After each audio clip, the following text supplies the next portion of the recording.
Hey guys, यह Indonesia के Prambanan मंदिर में रचित रामायण का दूसरा भाग है। यहाँ हम इस आकृति को नए राजा के रूप में राज्याभिषेक होते हुए देख सकते हैं, लेकिन क्या वह राम है? नहीं, वे राम की जगह दूसरे बेटे भरत को राजा बना रहे हैं। क्यों? याद कीजिए कि पहले की एक नक्काशी में जब संत आए और राम और उनके भाई के बारे में पूछा, तो ये दोनों पत्नियां खुश थीं, लेकिन यह महिला नाखुश थी क्योंकि वे उसके बेटे को महत्व नहीं दे रही थी। अब आप दो अन्य बेटों को सुर्खियों में देख सकते हैं, जबकि राम और उनके भाई लक्ष्मण दृश्य से गायब हैं। नए राजा की मां ने अब के पुराने राजा से दो वचन मांगे। पहला, अपने बेटे भरत को नए राजा के रूप में राज्याभिषेक करना। दूसरा, राम को राज्य से बाहर निकाल दिया जाना चाहिए और 14 साल तक वनवास में रहना चाहिए। 14 साल क्यों? क्योंकि 14 वर्षों में उसका बेटा राजा की तरह पूरी तरह से सहज हो जाएगा और अपने आराम क्षेत्र से बाहर नहीं निकल पाएगा। इसके अलावा उसका बेटा पहले ही संतान पैदा कर चुका होगा और उसके अपने बच्चे होंगे तथा वह भी उसकी तरह उनके भविष्य की देखभाल करना शुरू कर देगा। तो यहाँ भरत नए राजा बन जाते हैं और पुजारी पवित्र जल से उनका अभिषेक कर रहे हैं। दाईं ओर आप एक अजीब सा जश्न देख सकते हैं। नाच गाना हो रहा है, गीत संगीत हो रहा है, वे वाद्य बजा रहे हैं, लेकिन उनके चेहरों पर खुशी कहाँ है? राज्य में कोई भी इस बात से खुश नहीं था कि भरत राजा बन रहे हैं और राम वनवास जा रहे हैं। आप इस डांसर के चेहरे से निकलता गुस्सा देख सकते हैं। असल में वह तलवार और ढाल के साथ नृत्य कर रही है, लगभग सरकार के खिलाफ लड़ने के लिए तैयार है। और पास में खड़ी इस महिला को देखिए, आप उसकी उदासी देख सकते हैं और उसके पास एक मुकुट है। शायद उसने राज्याभिषेक के समय राम को भेंट करने के लिए मुकुट बनाया था, जो अब मिट्टी में पड़ा है। संगीतकार भी बहुत गुस्से में लग रहे हैं।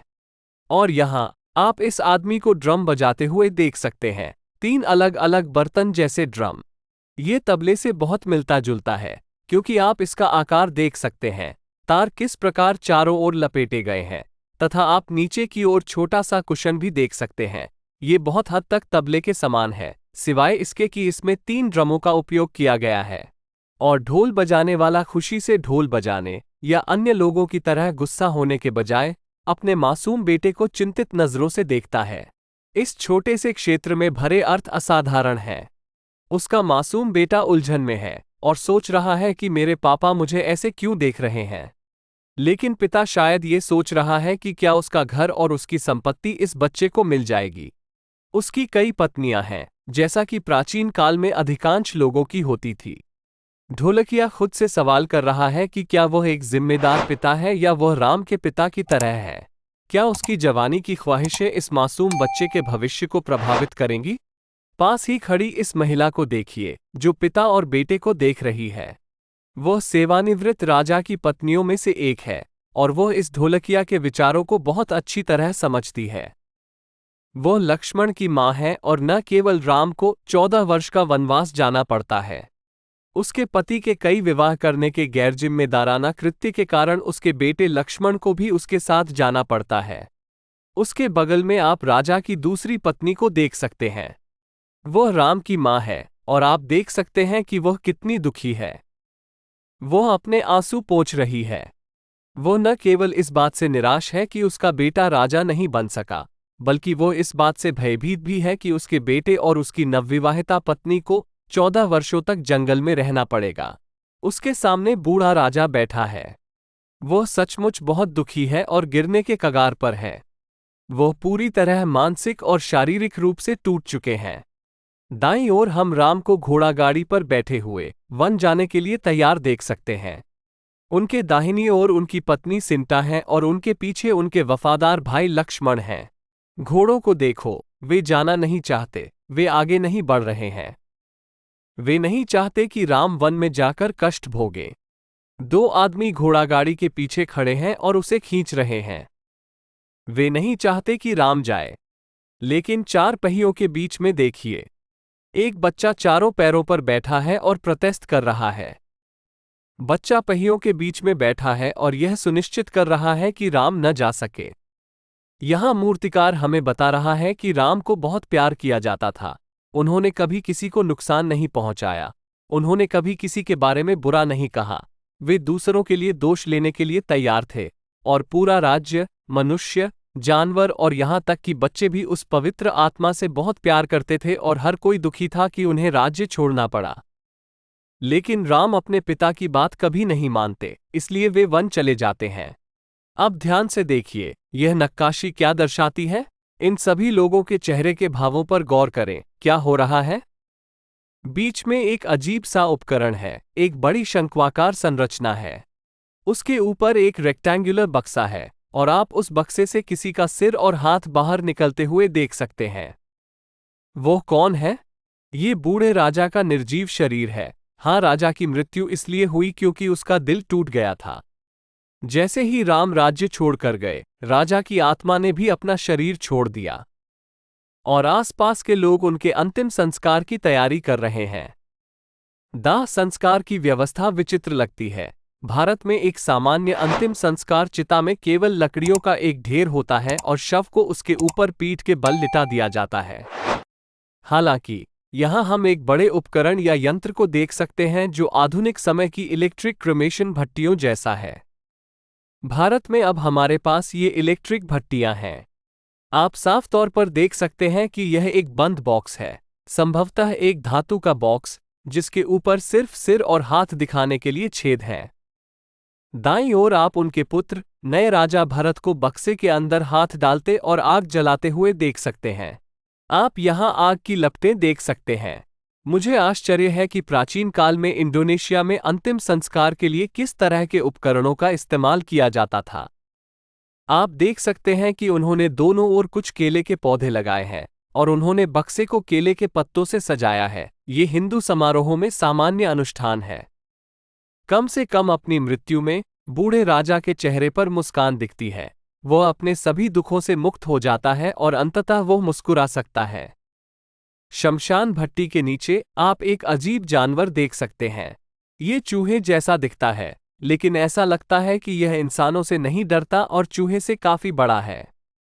ये कौन सा जानवर है? इस प्रजाति को ग्रेटर बैंडिक्यूट चूहा कहा जाता है। ये इतने बड़े होते हैं कि बिल्लियां इनसे डरती हैं और ये बैंडिक्यूट बड़े मांस खाने वाले होते हैं। आप समझ सकते हैं कि मूर्तिकार ने इस जानवर को अंतिम संस्कार स्थल पर क्यों उकेरा है। ये बैंडिक्यूट चूहा मांस के टुकड़े को खोजकर उसे खाएगा। वास्तव में वह ऐसा कर भी रहा है। देखिए उसके सामने क्या है। दाईं ओर हम कुछ नागरिकों को देख सकते हैं, जिनमें पुरुष और महिलाएं दोनों बैठे हुए अपने बैगों को देख रहे हैं। उनकी आंखों में उदासी और निराशा देखिए। उनका पसंदीदा राजकुमार राज्य छोड़ चुका है और उनका पसंदीदा राजा दुनिया छोड़ चुका है। इन लोगों ने अब अपना सामान बांध लिया है और राज्य छोड़ने जा रहे हैं, क्योंकि वे जो कुछ हो रहा है उसे बर्दाश्त नहीं कर सकते। तो सारी धूल जमने के बाद आगे क्या होगा? राम को वनवास हो जाता है, उनके पिता की मृत्यु हो जाती है, और भरत अपनी मां की योजना के अनुसार राजा बनने के लिए तैयार हो जाते हैं। इस कहानी का अंत यही हो सकता है। संभवतः आजकल कहानी का अंत इसी तरह होगा। हर किसी के पास एक मजबूत नैतिक दिशा निर्देश था। तो यहां क्या हुआ? आप देख सकते हैं कि घोड़ों पर दो आकृतियां बैठी हैं। उनके सामने आप इन दो आकृतियों को देख सकते हैं, और ये लड़का पीछे मुड़ रहा है और उसने इन दो घुड़सवारों को पहचान लिया है। दाईं ओर की आकृति राम की है। वो अभी कहाँ है? वह जंगल में घूम रहा है। हमें ये कैसे पता? राम के हाथ में आमतौर पर क्या होता था? धनुष और बाण, है ना? लेकिन अब उनके पास क्या है? यह सही है, एक फूल। उसने एक जंगली फूल तोड़ा है और उसका दूसरा हाथ खाली दिखाया गया है, क्योंकि वह राजकुमार नहीं है। उसे अपने धनुष और बाण की आवश्यकता नहीं है। वह अब बहुत सरल जीवन जी रहा है। उनका सहायक मुस्कुरा रहा है क्योंकि वो उन दो घुड़सवारों को पहचानता है जो उनसे मिलने आए हैं। ये दो घुड़सवार कौन हैं? ये भरत और उनके छोटे भाई हैं। भरत राजा नहीं बनना चाहते। वे कभी भी राम से राजगद्दी नहीं छीनना चाहते थे। ये यहाँ ऑल्टरनेट एंडिंग हो सकता है। ये दो लोग आए हैं और राम से राज्य में वापस आने और सिंहासन संभालने की विनती कर रहे हैं। सहायक इसे एक संभावना के रूप में देखता है। वो पहले से ही जंगल में रहने से थक चुका है और अच्छी जिंदगी में वापस जाना चाहता है। लेकिन आगे क्या होता है? भरत के बार बार अनुरोध करने के बाद भी राम आने से मना कर देते हैं। राम दाईं ओर बैठे हैं और भरत खड़े होकर राम से अपना मन बदलने की विनती कर रहे हैं। लेकिन राम ने अपने पिता से वादा किया था और उनके पिता ने उनकी पत्नी से वादा किया था कि राम 14 साल के वनवास में रहेंगे। इसलिए वो इस बात पर अड़े हैं कि वो इससे पहले वापस नहीं आ सकते। लेकिन भरत राम को भारी मात्रा में नकदी दे रहे हैं ताकि वे वनवास में जीवित रह सकें, है ना? नहीं।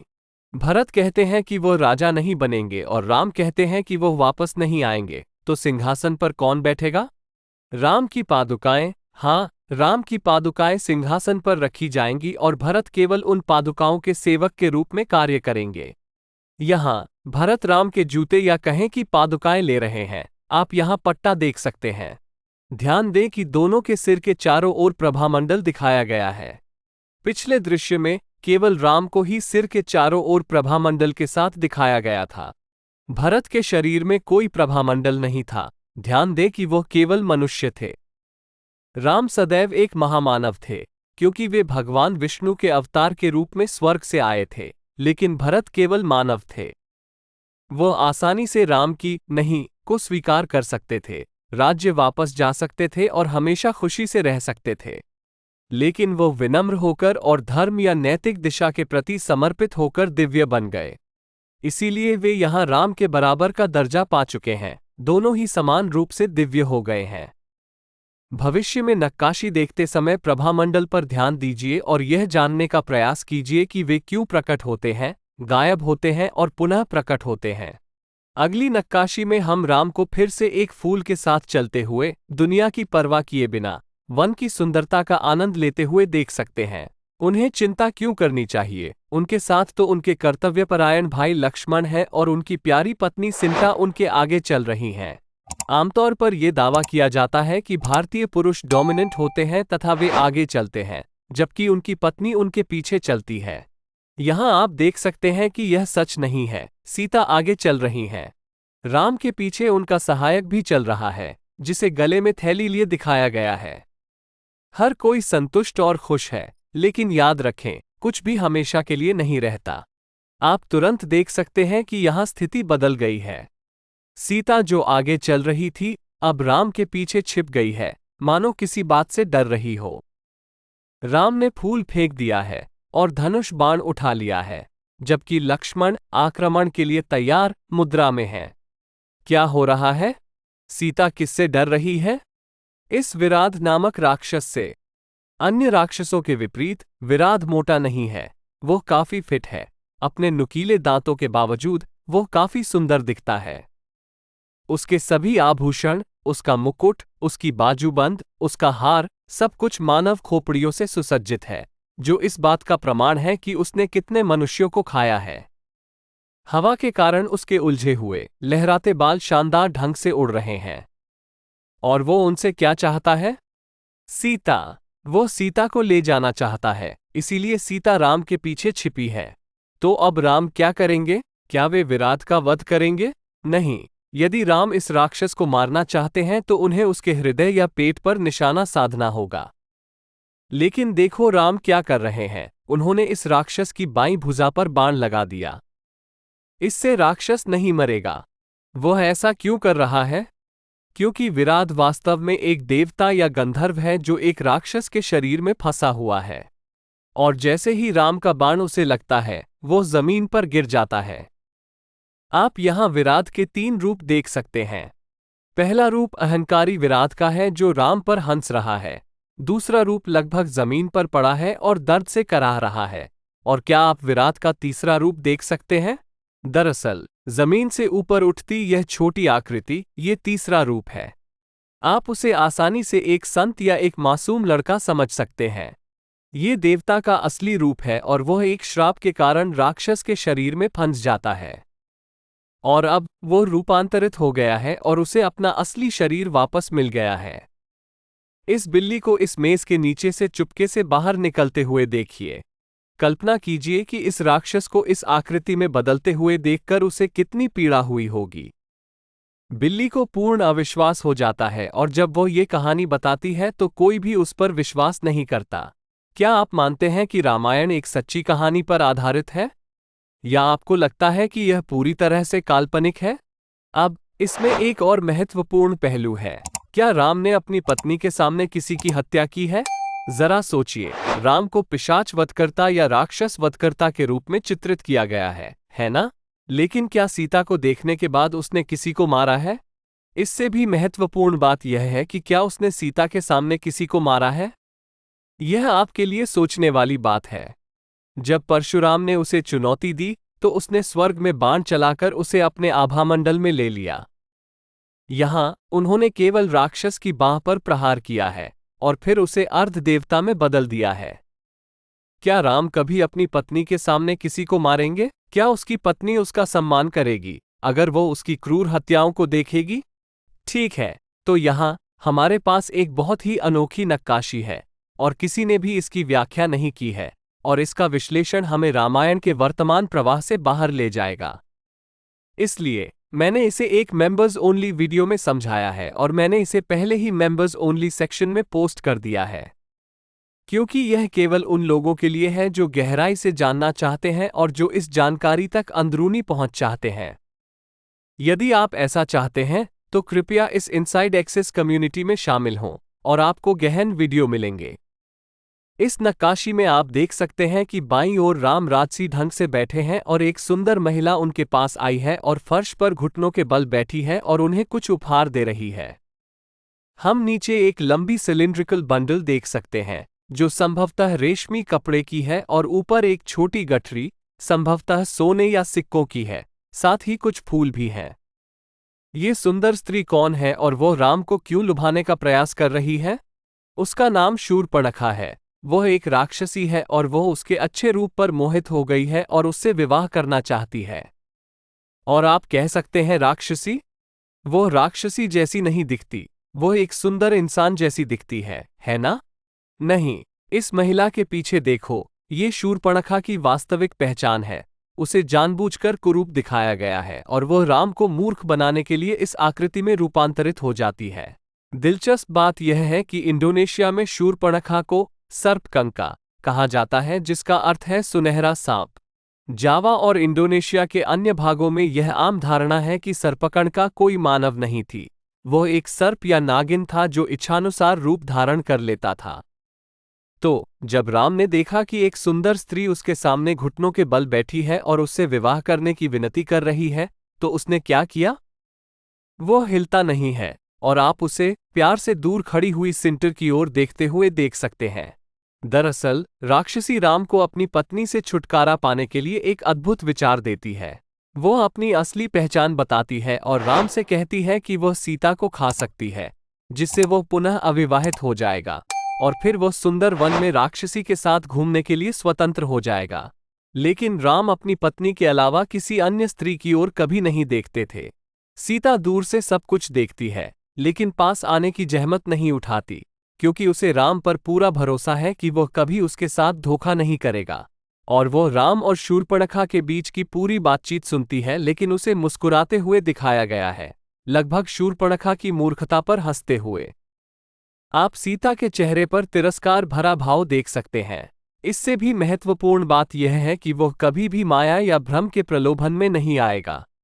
जरा सोचिए, अगर भूमिकाएं बदल दी जाती तो क्या सीता माया के मोह में पड़ जाती? इसे याद रखिए, अब राम द्वारा अस्वीकार किए जाने के बाद शूर्पणखा राम के भाई के साथ संबंध बनाने की भी कोशिश करती है। वो वास्तव में इन दोनों भाइयों के रूप पर मोहित हो जाती है। राक्षसी द्वारा बार बार राम और उसके भाई से ये कहने के बाद कि वह सीता को खा जाएगी, क्या होता है? लक्ष्मण राक्षसी की नाक काट देते हैं और वो भाग जाती है। यह एक महत्वपूर्ण दृश्य है, लेकिन इसे इस मंदिर में नहीं उकेरा गया है। यद्यपि शूर्पणखा ने स्पष्ट रूप से सीमा लांघी है तथा उनका अपमान किया है, तो क्या वह अपनी नाक कटवा लेने के लायक है? एक मोहित महिला को नुकसान पहुंचाने के इस कृत्य को उचित ठहराना बहुत कठिन होगा। शायद यही कारण है कि ये दृश्य नहीं बनाया गया। शायद लक्ष्मण को उसकी नाक काटने का अपराध बोध हुआ होगा, इसलिए वह उसे शारीरिक नुकसान पहुंचाए बिना भी वहां से भगा सकते थे। आप लक्ष्मण को दोषी चेहरे के साथ देख सकते हैं और राम को अपने भाई को सांत्वना देते हुए। लेकिन यहां क्या हो रहा है? आप शूर्पणखा और उसके राक्षस रूप को एक अन्य आकृति के सामने घुटने टेककर रोते हुए देख सकते हैं। और आप देख सकते हैं कि यह व्यक्ति स्पष्ट रूप से गुस्से में है। वो कौन है? वो उसके सामने क्यों रो रही है? ये रावण है, हाँ, प्रतिपक्षी, इस पूरी कहानी का मुख्य खलनायक। वो सभी राक्षसों का राजा है। और रामायण की पहली नक्काशी याद है? याद कीजिए कि कैसे सभी लोग स्वर्ग गए और भगवान विष्णु से पृथ्वी पर आकर उन्हें एक क्रूर राजा से बचाने की विनती की। वो क्रूर राजा यही व्यक्ति है, और यह शूर्पणखा का भाई है, जो बिना नाक के बैठी है और उससे रो रही है। यदि आप रावण की जगह होते तो क्या करते? यदि आपकी बहन आपके पास कटी हुई नाक के साथ आए तो आप क्या करेंगे? मैं शर्त लगा सकता हूं कि कोई भी भाई क्रोधित होकर बदला लेना चाहेगा। तो अब रावण क्या करने जा रहा है? क्या वह जाकर राम और लक्ष्मण से युद्ध करेगा? नहीं, वो बहुत ही कुटिल योजना बना रहा है। इस बीच वन में सीता ने एक चमकदार स्वर्ण मृग देखा और उस पर मोहित हो गई। वो चाहती है कि राम जाकर उस मायावी मृग को पकड़ लाए, जो लगातार दूर दूर तक जा रहा है। राम को इस स्वर्ण मृग पर बहुत संदेह है।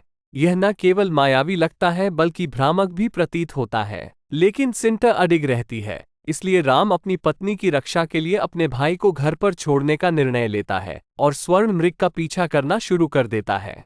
और वो भ्रम की जादुई दुनिया में प्रवेश करता है। ऐसा प्रतीत होता है कि यह एक जंगल है, जिसमें पेड़ पौधे, जानवर और एक सुंदर झरना है। लेकिन ध्यान से देखो, इन दो पाइपों से पानी आ रहा है। यह माया से बनाया गया एक आर्टिफिशियल जंगल है जो भ्रमों से भरा हुआ है। देखिए कैसे ये पौधा एक बड़े आयताकार गमले में उग रहा है। इस पेड़ के बारे में क्या? हाँ, ये प्राकृतिक जमीन पर नहीं उग रहा है। इस विशाल पेड़ के बारे में क्या? यह निश्चित रूप से राम को धोखा देने के लिए एक कृत्रिम आधार पर रखा गया है। लेकिन क्यों? अंततः राम स्वर्ण मृग को मारने में सफल हो जाते हैं और उसके शरीर से मारीच नामक राक्षस बाहर निकलता है। मारीच, ये नाम याद आ रहा है ना? हाँ, यह वही मारीच है जिसे राम ने पहले 2 बार माफ किया था। सबसे पहले मारीच की मां ताड़का को मारते समय उसने उसकी जांघ पर वार किया और उसे जीवित छोड़ दिया। फिर जब मारीच अपने भाई के साथ संतों को परेशान करने के लिए आश्रम में आया तो राम ने उसके भाई को मार डाला, लेकिन एक विशेष हथियार का उपयोग करके मारीच को दूर स्थान पर निर्वासित कर दिया। लेकिन मारीच अब वापस आ गया है। इस बार वो एक सुंदर स्वर्ण मृग का रूप धारण करके, जिसके गले में बहुमूल्य रत्नों से सुसज्जित घंटियां हैं, और वो राम को सीता से दूर ले गया है। यहां एक महत्वपूर्ण बात है, हिरण के शरीर पर घाव को देखिए। देखिए, कट का निशान तीर से बड़ा है। क्यों? यदि आप तीर का सिरा देखें तो वह तीर के तने से काफी चौड़ा होगा, इसलिए जब तीर का सिरा शरीर को भेदेगा तो वो बड़ा और चौड़ा कट का निशान बनाएगा। लेकिन एक मानव या यहां तक कि एक वास्तविक जानवर के शरीर में स्किन काफी लचीली होती है और आप कभी भी इतना बड़ा कट नहीं देख पाएंगे, क्योंकि स्किन तुरंत घाव के चारों ओर सिकुड़ जाएगी। देखें कि यहां घाव कैसा दिखता है। लेकिन ये सोने से बना एक आर्टिफिशियल हिरण है जिसका शरीर बहुत लचीला नहीं है। यही कारण है कि इस बॉडी पर तीर के सिर के आकार से मेल खाता इतना चौड़ा कट दिखाया गया है। अब हिरण के शरीर से राक्षस मारीच बाहर आता है और मदद के लिए चिल्लाता है। लेकिन वो रोता कैसे है? वह राम की आवाज में रोता है। देखिए, यह एक बहुत बड़ी चाल है, जल्दी ही कुछ बड़ा होने वाला है। दूर बैठी सीता राम को मदद के लिए पुकारते हुए सुनती है और घबरा जाती है। अब वह चाहती है कि लक्ष्मण जाकर उसके पति को बचा ले। राम और सीता के बीच एक गहन दार्शनिक तुलना चल रही है। पिछली नक्काशी में राम को माया, भ्रम और मनोवैज्ञानिक जाल द्वारा परखा गया था। एक सुंदर स्त्री आई और उसने सोने और बहुमूल्य उपहारों के साथ स्वयं को राम को अर्पित कर दिया। उसने उसके साथ रहने और उसे खुश रखने की पेशकश भी की। लेकिन राम इस सारी माया से अप्रभावित था, वो अविचल था। लेकिन अब माया सीता पर अपना हाथ आजमा रही है। जब सीता ने मायावी स्वर्ण मृग को देखा तो वो अपने मोह को नियंत्रित नहीं कर सकी। उसने राम को उस मृग का पीछा करने के लिए मजबूर किया। अब जब मारीच राम की आवाज में मदद के लिए पुकार रहा है, तो क्या वो अपनी भावनाओं पर काबू पा सकेगी, या फिर वो फिर से माया का शिकार हो जाएगी? मानो या न मानो, सीता ने ठीक यही किया। अब वह चाहती है कि लक्ष्मण जाकर उसके पति को बचा ले। लक्ष्मण ने राम को वचन दिया है कि वो सीता का साथ नहीं छोड़ेंगे। लक्ष्मण को भी विश्वास है कि राम को कोई नहीं हरा सकता और यह राम की वास्तविक आवाज नहीं थी, लेकिन सीता जोर देती है कि उन्हें जाकर राम को बचाना होगा। जब लक्ष्मण जाने से इनकार कर देते हैं तो सीता पागल हो जाती है और कुछ बुरा कर बैठती है। सीता को लक्ष्मण पर संदेह हो जाता है कि वो उसे पसंद करता है और उसे अपनी पत्नी बनाना चाहता है। चलो इस नक्काशी पर वापस चलते हैं। क्या आपको ये कंपटीशन याद है? जो कोई भी इस धनुष को उठा सकता है वो सीता से विवाह कर सकता है ना? और लक्ष्मण ने धनुष उठाया। क्या उसने ऐसा इसलिए किया क्योंकि वो उससे विवाह करना चाहता था?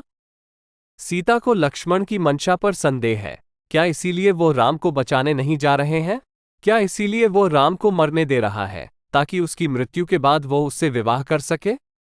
लक्ष्मण इस तरह का आरोप बर्दाश्त नहीं कर सकते। ये सबसे घटिया और मीनेस्ट आरोप है जो एक महिला किसी देवर पर लगा सकती है। इसलिए हालांकि उसने राम से वादा किया था कि वो सीता का साथ नहीं छोड़ेगा, फिर भी वो राम को लाने जाने का निर्णय लेता है। लेकिन लक्ष्मण को अपनी शंकाएं हैं। उन्हें डर है कि सीता घर के अंदर नहीं रहेंगी, कहीं भटक न जाएं और मुसीबत में न पड़ जाएं। इसलिए वो उसके चारों ओर एक जादुई घेरा बना देता है और उससे कहता है कि वह जादुई घेरे से बाहर ना आए। भारतीय रामायण में वह अपने धनुष का उपयोग करके जमीन पर एक चक्र बनाते हैं, लेकिन यहाँ आप एक पट्टी, एक वर्टिकल जादुई चक्र को सिंटर के चारों ओर बना हुआ देख सकते हैं। और सिंटर उनसे वादा करती है कि वो जादुई घेरे से बाहर नहीं जाएगी और लक्ष्मण अब राम को खोजने के लिए दौड़ पड़ते हैं। नक्काशी की अगली सीरीज को देखिए। यहाँ पूरी तरह से अराजकता है। क्या हो रहा है? राक्षस राज रावण आया है और सीता का अपहरण कर रहा है। वो उन्हें बलपूर्वक ले जा रहा है। लेकिन वह अचानक कैसे आया और सीता को कैसे ढूंढ लाया जबकि वह अकेली थी? इस अपहरण के पीछे एक विस्तृत योजना और एग्जीक्यूशन है। रावण ने मारीच से बात की और राम का ध्यान भटकाने के लिए उसे स्वर्ण मृग का वेश धारण कराकर भेजा। फिर मारीच ने राम की आवाज की नकल की और लक्ष्मण को बहला फुसलाकर ले गया। इसलिए रावण ने सही समय पर यह सब किया और सीता को हर लेने के लिए इसे एक उपयुक्त अवसर के रूप में प्रयोग किया। लेकिन सीता को एक जादुई घेरे से सुरक्षित रखा गया था, याद है? और जब तक वो जादुई घेरे के भीतर खड़ी रही, रावण उसे छू नहीं सका। तो फिर वो क्या करता है? वह एक बूढ़े भिखारी का वेश धारण कर लेता है और सीता से कुछ चावल मांगता है। जब सीता चावल देने के लिए जादुई घेरे से बाहर अपना हाथ बढ़ाती है, तो रावण उसका हाथ पकड़ लेता है और उसे जादुई घेरे से बाहर खींच लेता है। रावण उसके साथ मारपीट कर रहा है और सीता मदद के लिए चिल्ला रही है, लेकिन उसके पति और देवर बहुत दूर हैं। अब सीता की सहायता करने वाला कोई नहीं है, क्योंकि उसने स्वयं ही राम और उनके भाई को दूर भेज दिया है। हालांकि आप देख सकते हैं कि एक पक्षी रावण पर हमला कर रहा है। वो उसके सिर पर पंजे मार रहा है और चोंच मार रहा है, जिससे रावण का बैलेंस लगभग बिगड़ गया है। इस पैनल में प्रतीकात्मकता बहुत ही अजीब है। एक बच्चा केला खा रहा है और एक बंदर घर में घुस आया है और उस पर गुर्रा रहा है। यदि आप कभी किसी बंदर को इतने करीब से अपने सारे दांत दिखाते हुए आप पर गुर्राते हुए देखें, तो आप उस अनुभव को कभी नहीं भूल पाएंगे। ऐसा मेरे साथ भी एक बार हुआ था और वह आज भी मेरे मन में अंकित है। और आप बच्चे के चेहरे पर भय और पूर्ण आघात देख सकते हैं और वो वहीं जड़वत खड़ा है, जबकि बंदर जबरदस्ती केला छीनने वाला है। लेकिन यहाँ एक सूक्ष्म विवरण है जो वास्तव में दिमाग को चकरा देने वाला है। बच्चा सोचता है कि यह एक जंगली बंदर है जो अचानक उसके घर में घुस आया है।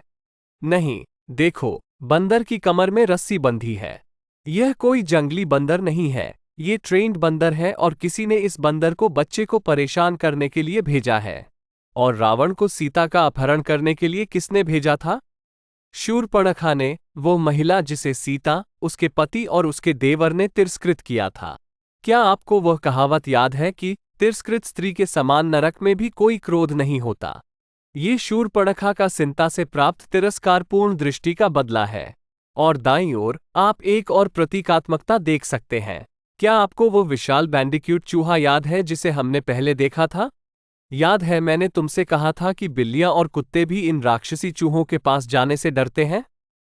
हमने उसे कहाँ देखा? वह राम के पिता के अंतिम संस्कार में उनकी चिता के नीचे दिखाई दिया था। अब आप उसे फिर से देख सकते हैं। इस गंभीर अशुभ घटना में वो दुर्भाग्य का प्रतीक है। शायद हम उसे फिर से देखेंगे। लेकिन देखिए कि वह किस तरह बेशर्मी से घर में घुस आया, चावल का एक थैला तोड़ दिया और उस चावल को इस महिला के सामने ही खा गया। महिला को देखिए, वो उस जानवर से बिल्कुल भयभीत है, क्योंकि वो लगभग एक बड़े कुत्ते जैसा दिखता है और उस पर गुर्रा रहा है। वो इस इंट्रूडर के बारे में कुछ नहीं कर सकती, ठीक वैसे ही जैसे सीता भी इस इंट्रूडर के बारे में कुछ नहीं कर सकती। वो सब कुछ ले लेगा और बदले में कुछ भी नहीं देगा।